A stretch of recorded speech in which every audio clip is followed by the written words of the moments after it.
Bonjour, on va essayer de reprendre des points sur la voie bouddhiste aujourd'hui. On va essayer de parler des différents véhicules et des différentes écoles. Ça va être une brève introduction. Très bien, donc on va essayer de conserver la base sur laquelle on s'était appuyé la dernière fois, donc avec toujours le poème de Sa Sainteté, l'hommage aux 17 Pandits de Nalanda, avec la strophe 20 qui dit « En comprenant le sens des deux vérités, le mode d'être de la base, nous certifions au moyen des quatre vérités la façon d'entrer et de quitter le samsara. Engendré par la cognition valide, notre confiance en les trois joyaux sera ferme. Puis-je être béni afin d'établir la racine de la voie vers la libération ?» Donc ici, quand on parle de la voie bouddhiste, c'est surtout ça qu'on évoque, la voie vers la libération et vers l'éveil. Donc on appelle ça les étapes de la voie vers l'éveil, les lamrim en tibétain. Mais on va essayer d'abord de parler du contexte. Donc le contexte, c'est d'abord les deux vérités, les quatre nobles vérités, ce que représente la cognition valide et ce que sont les trois joyaux. Donc il y a beaucoup de choses à voir, et aussi le samsara. Donc il y a beaucoup de choses à voir. Quand on parle de la cognition valide, c'est surtout l'aspect psychologie bouddhiste. Donc ça, c'est dans une autre section par rapport à ces vidéos. Quand on va parler des deux vérités d'une manière assez détaillée, on va essayer de voir surtout ça du côté philosophique.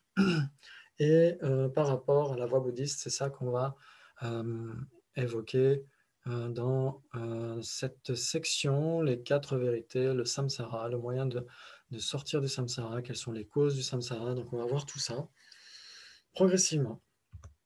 Donc, les deux vérités, comme on l'a dit, ce sont les vérités conventionnelles et ultimes, et elles ont été enseignées par le Bouddha. Donc, on va essayer de revenir justement sur cet enseignement fondamental du Bouddha.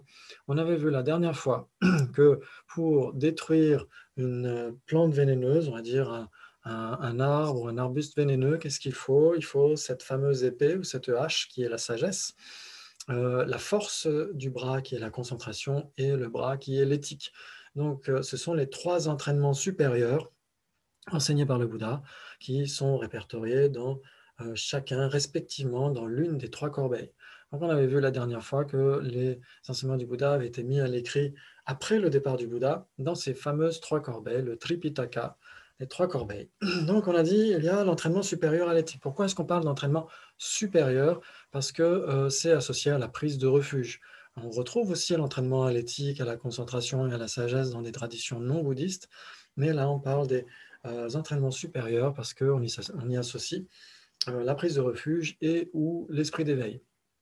Donc ici, l'éthique, c'est la base. Dans n'importe quel courant bouddhiste, vous aurez la base fondamentale qui est l'éthique, c'est nécessaire.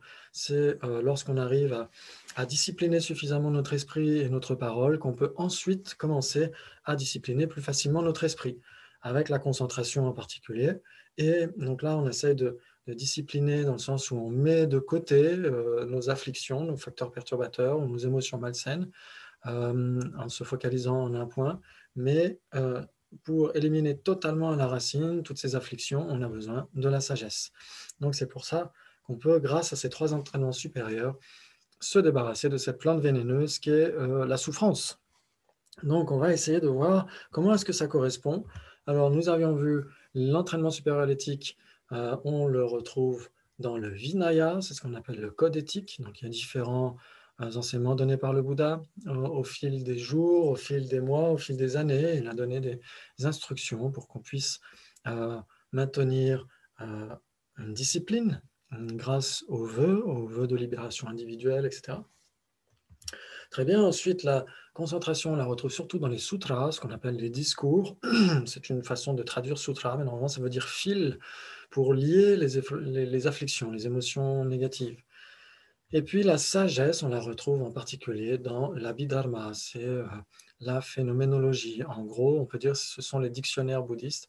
Donc, ces trois corbeilles, ces trois ensembles de textes sont la base sur laquelle on peut s'entraîner justement à l'éthique grâce au Vinaya, à la concentration en particulier grâce au Sutra et à la sagesse grâce à l'Abhidharma. Donc c'est pour ça que Sa Sainteté Dalai Lama dit que si les tantras devaient être inclus dans ces 3 corbeilles, à ce moment-là, on pourrait les inclure dans les sutras, puisque la pratique tantrique, normalement, c'est justement pour cultiver, en particulier, la concentration. Très bien.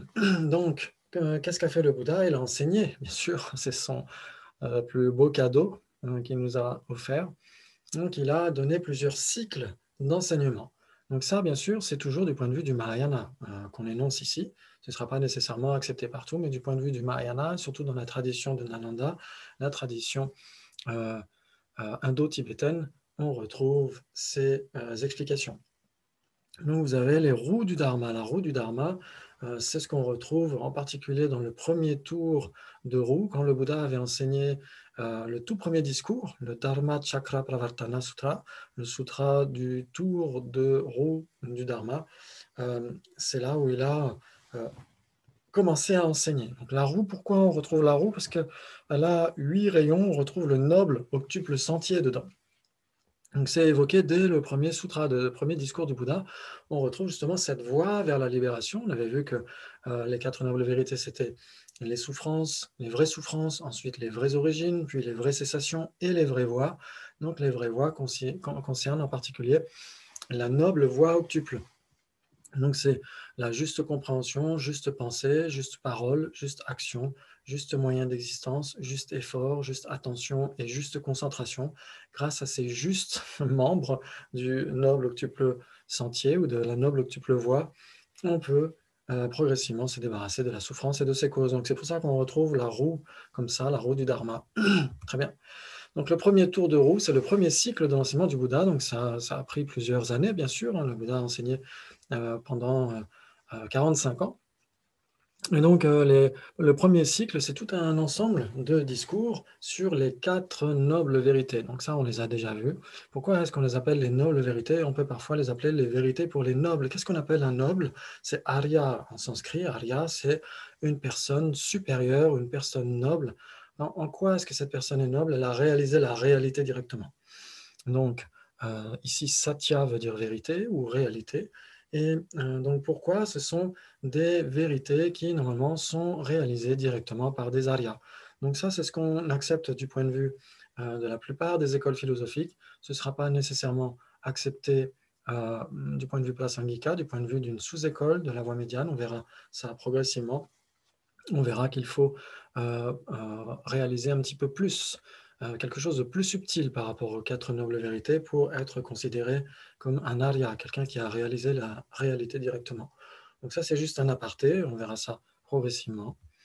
Donc, les 4 nobles vérités et leurs caractéristiques, c'est ça qui concerne le premier tour de roue. Donc, on considère qu'il y a 16 caractéristiques des 4 nobles vérités. Chacune des vérités a 4 caractéristiques qui distinguent fondamentalement le Bouddha Dharma ou l'enseignement du Bouddha des autres traditions. C'est ce qui fait sa spécificité. Bien sûr, chaque tradition est unique, chaque tradition est spécifique. C'est très important de les respecter pour leur spécificité, justement. Donc, c'est important de connaître pourquoi le bouddhisme, pourquoi l'enseignement du Bouddha est spécifique par rapport aux autres traditions. Donc, c'est par rapport justement à ces caractéristiques qu'on verra progressivement. Là, pour l'instant, c'est juste pour essayer de dégrossir un petit peu tout ça. Très bien, donc le premier tour de roue, ça concerne en particulier les suttas qui sont écrits en pali. Donc à l'époque, le Bouddha a parlé en magadhi et en sanskrit. Donc le magadhi, c'était la langue de la région où il vivait. Et bien sûr, il parlait le sanskrit, il avait l'éducation suffisante pour ça, et on dit que tous les Bouddhas historiques enseigneront en sanskrit. Donc les sutras, les discours du premier tour de roue ont été mis à l'écrit en pali, qui est une langue qui ressemble beaucoup au magadhi et qui ressemble aussi bien sûr au sanskrit. C'est comme un sanskrit simplifié, on pourrait dire d'un certain point de vue. Très bien. Et donc, quand on retrouve tous ces sutras, donc là, les sutras, comme on l'a dit, ça fait partie du Tripitaka. C'est toujours l'une des 3 corbeilles. Et donc, on distingue plusieurs collections, les Nikaya, donc la collection longue, collection intermédiaire, collection regroupée, collection supplémentaire, collection de textes abrégés. Et donc, ça, c'est un précieux trésor qu'on peut retrouver en anglais. Normalement, il y a la totalité, ou presque la totalité de tout ça qui a été traduit. En français, on a quelques discours, quelques sutras pali qui ont été traduits. J'essaierai de montrer les livres qui en parlent la prochaine fois. Très bien. Et puis, le second cycle de l'enseignement du Bouddha, ce sont les sutras sanscrits, comme pour le troisième tour d'ailleurs. Donc, les deuxième et troisième tours, ce sont des sutras sanscrits.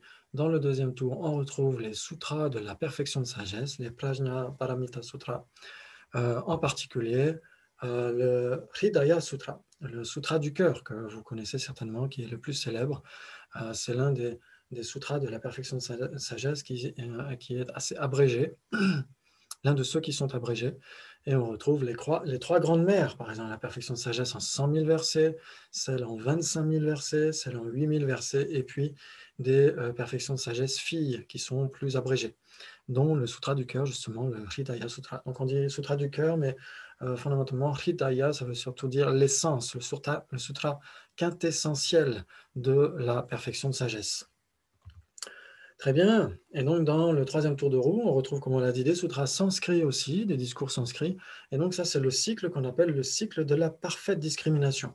Pourquoi? Parce que dans le tout premier cycle, le Bouddha énonce que les phénomènes existent véritablement, la plupart du temps, même s'il parle aussi de la vacuité des phénomènes, mais d'une manière assez, comment dire, abrégée.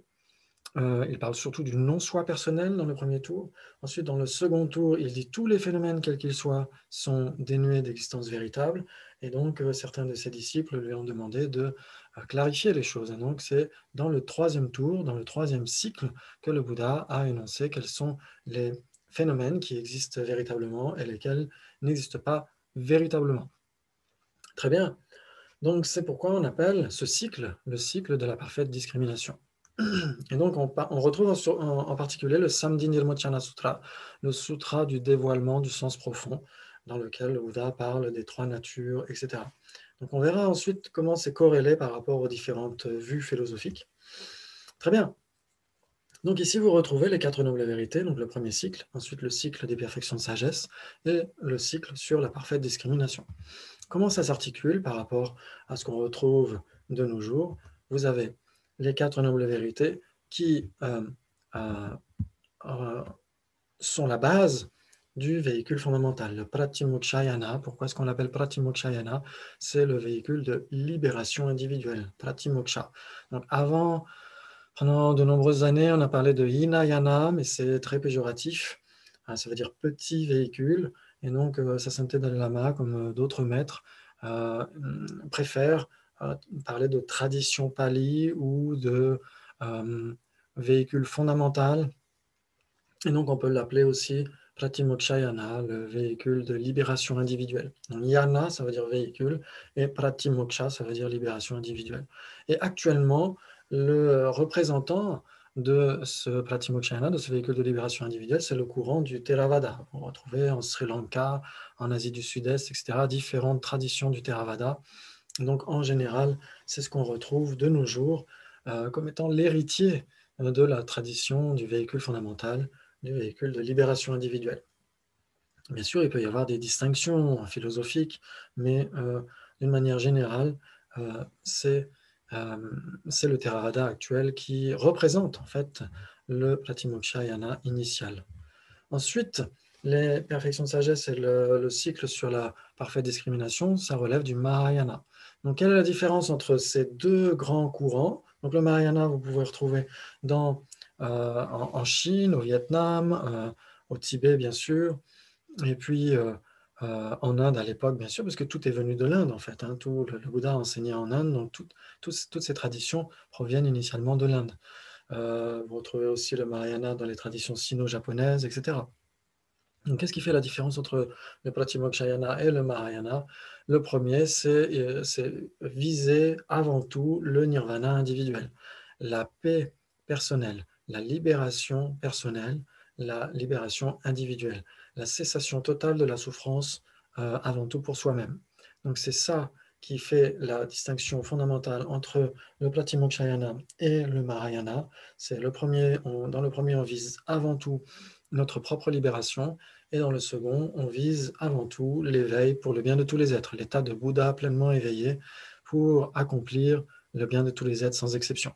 Donc c'est là un point de vue extrêmement utile pour faire la distinction entre ces deux véhicules généraux. Et puis, bien sûr, dans la tradition indo-tibétaine, on a les tantras, en plus des sutras. Donc, les tantras, ça veut dire continuité, parce qu'on avait dit les sutras, ça veut dire fil pour lier les afflictions. Et le tantra, ça veut dire continuité. Donc, il y a plusieurs connotations par rapport à cette continuité, mais on ne va pas en parler aujourd'hui. Donc, ça relève bien sûr du Mahayana, et c'est ce qu'on appelle le Vajrayana, le véhicule de diamant. Donc, en fait, c'est une partie intégrante du Mahayana. Et donc, comment est-ce que tout ça s'articule? On va voir ça. On va voir que la base de tous les véhicules bouddhistes, c'est fondamentalement le Pratimokshayana. C'est nécessaire. C'est pour ça qu'on l'appelle aussi véhicule fondamental. C'est la base. C'est vraiment la base. Où on insiste beaucoup sur l'éthique, comme dans les autres véhicules, mais là en particulier sur l'éthique monastique. Et c'est vraiment la base du reste. Donc, c'est la base du Mahayana aussi.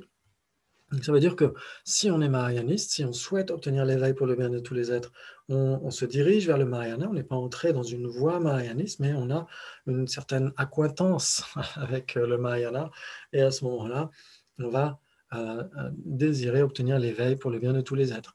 Mais on doit se fonder sur le Pratimokshayana, on doit se fonder sur le renoncement.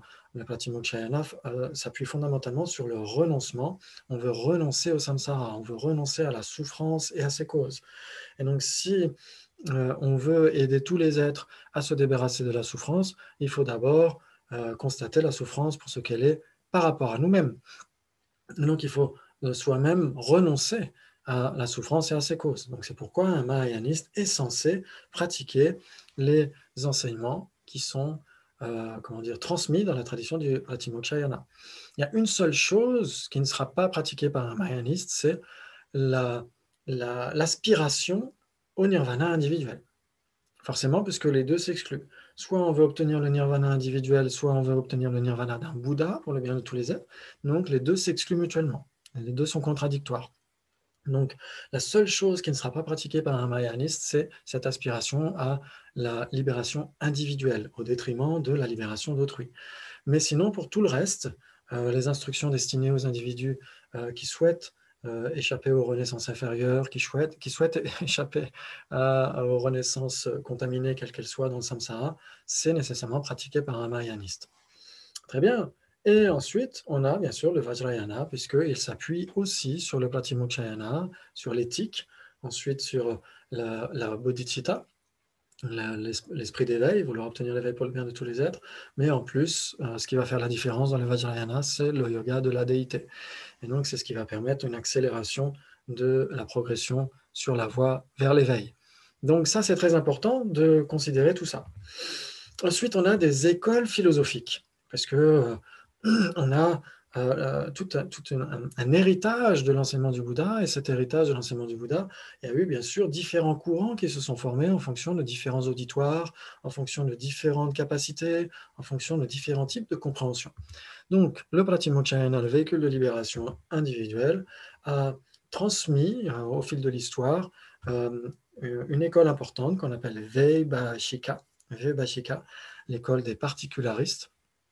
On verra dans une autre vidéo quelles sont les distinctions parmi ces écoles, mais ce sera plutôt dans la catégorie de la philosophie bouddhiste. Donc le Vaibhashika, c'est l'école fondamentale. Elle se subdivise en 18 sous-écoles.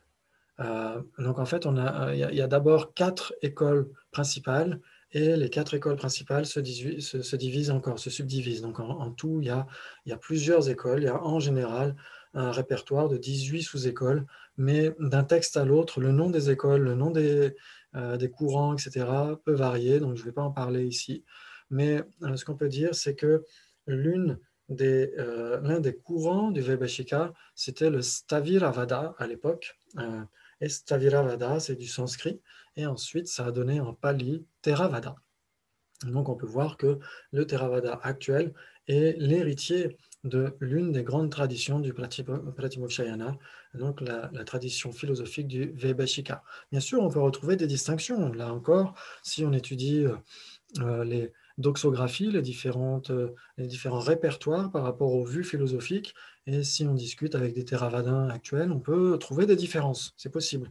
Mais en général, on peut voir qu'il y a de grandes similitudes entre cette école philosophique Vaibhashika et le Theravada actuel. Très bien, il y a une autre école importante, le Sautrantika, les détenteurs des sutras. En fait, ça c'est à l'issue des premiers conciles, après le départ du Bouddha, les disciples, les disciples réalisés du Bouddha se sont réunis pour essayer de savoir ce qu'il a dit, en fait. Et donc, certains ont dit, finalement, il y a eu le Mahavibhasha, qui était un compendium par rapport aux particularités, par rapport aux différents phénomènes. Et donc, certains disaient que c'était la parole du Bouddha, le Mahavibhasha, et donc on les a appelés les Vaibhashika, les tenants particularistes. Et ceux qui disaient non, il n'y a que les sutras qui soient énoncés par le Bouddha, on les a appelés les Sautrantika, les détenteurs des sutras. Donc c'est pourquoi on a cette grande distinction ici, fondamentale, dans le Pratimokshayana par rapport aux Vaibhashika et aux Sautrantika. Et ensuite, on a bien sûr les écoles philosophiques du Mahayana, avec d'abord le Chittamatra, qui c'est ce qu'on appelle l'esprit seul, la vue de l'esprit seul. Et on ne va pas beaucoup en parler aujourd'hui, mais c'est un point de vue important qui permet de se dessaisir par rapport au soi des phénomènes, puisque les deux premières écoles philosophiques n'acceptent pas le non-soi phénoménal, ils n'acceptent que le non-soi personnel, et les deux écoles mahayanistes acceptent aussi le non-soi phénoménal, le non-soi des phénomènes autres que les personnes. Donc le Madhyamaka aussi, le Madhyamaka ça veut dire la voie médiane, et ça c'est le substantif, et quand on parle de l'adjectif, on dira Madhyamika. Donc c'est là où vous pouvez des fois entendre Madhyamika, des fois Madhyamaka, on peut s'y perdre, donc c'est pas très grave, c'est pas très important, c'est juste bon à savoir. Donc là, elles sont dans l'ordre de la plus basique, on peut dire, jusqu'à la plus subtile. Donc elles ne sont pas dans l'ordre historique, pas nécessairement, c'est surtout dans l'ordre plus basique jusqu'à des points de vue plus élevés. Bien sûr, ensuite on retrouve des catégories, comme on l'a dit, les Vaibhashika, il y a 4 grandes écoles fondamentales, Stavira, Staviravada, Samkhya, Mahasangika, etc. Et pour les Sautrantika aussi, du point de vue des Galupas en général, on distingue 2 points de vue Sautrantika, ceux qui suivent les écritures et ceux qui suivent le raisonnement. Ceux qui suivent le raisonnement, c'est surtout la base des tutos philo que vous avez dans la catégorie philosophie bouddhiste. Et puis ensuite, le Chittamatra aussi peut se distinguer en plusieurs courants, et le Madhyamaka, fondamentalement, en général, on le distingue aussi en 2 sous-écoles majeures, et l'une des sous-écoles peut encore se subdiviser. Mais là, c'est juste pour que vous ayez une idée assez grossière, mais une idée importante par rapport à la façon dont ces 2 grands véhicules, pardon, ces 2 véhicules majeurs de la tradition bouddhiste ont été la base sur laquelle ont transité en fait ces points de vue philosophiques. Donc il faut distinguer école philosophique et véhicule, ça c'est très important. Un véhicule, c'est ce qui nous amène vers une destination. Donc on a dit, le Pratimokshayana a pour destination la libération individuelle, et le Mahayana englobe tous les êtres. C'est pourquoi on l'appelle grand véhicule. Il englobe dans sa motivation le sort de tous les êtres. C'est pour ça qu'on appelle le grand véhicule. Et donc, on veut obtenir l'éveil omniscient pour accomplir le bien de tous les êtres sans plus aucune erreur. Donc, c'est pourquoi on a 2 véhicules différents ici. L'un qui mène à la libération individuelle, l'autre qui mène à l'éveil omniscient. Donc le véhicule, c'est ça, c'est quelle est la voie que nous suivons pour obtenir tel ou tel but. Alors qu'une vue philosophique, une école philosophique, ça concerne plutôt la vue, la façon dont on envisage le monde, la façon dont on envisage la réalité des choses, la façon dont on distingue les phénomènes eux-mêmes, quels sont les différents types de voies qui mènent à différents types de fruits, etc. Donc ça, c'est ce qu'on retrouve dans les doxographies, les différents, les nomenclatures par rapport aux vues philosophiques bouddhistes. Et donc, il y a 4 possibilités entre un véhicule et une école philosophique. Ça veut dire quoi? Ça veut dire qu'on peut être mahayaniste par la pratique et avoir une vue philosophique mahayaniste. On peut être madhyamika, par exemple. et vouloir obtenir l'éveil pour le bien de tous les êtres. On peut être mahayaniste par la pratique, donc vouloir obtenir l'éveil pour le bien de tous les êtres et avoir une vue philosophique du véhicule fondamental. On peut être Sautrantika ou Vaibhashika, c'est possible. Et on peut, l'inverse est vrai aussi, on peut être Pratimokshayaniste par l'attitude, on veut obtenir sa libération individuelle, et on peut avoir soit une vue du Pratimokshayana, donc soit une vue Vaibhashika ou Sautrantika, ou on peut avoir une vue Mahayaniste. Donc c'est ça qui est très important, c'est qu'on a 4 possibilités entre véhicule et école. On peut avoir à la fois le Mahayana pour l'école et pour le véhicule. On peut avoir à la fois le Pratimokshayana pour l'école philosophique et le véhicule. Et ensuite, on peut appartenir à un véhicule et avoir une vue qui appartient à un autre véhicule. Donc ça fait 4 possibilités. Voilà, j'espère que ça vous a aidé un petit peu et on essaiera de voir la suite la prochaine fois. Merci beaucoup.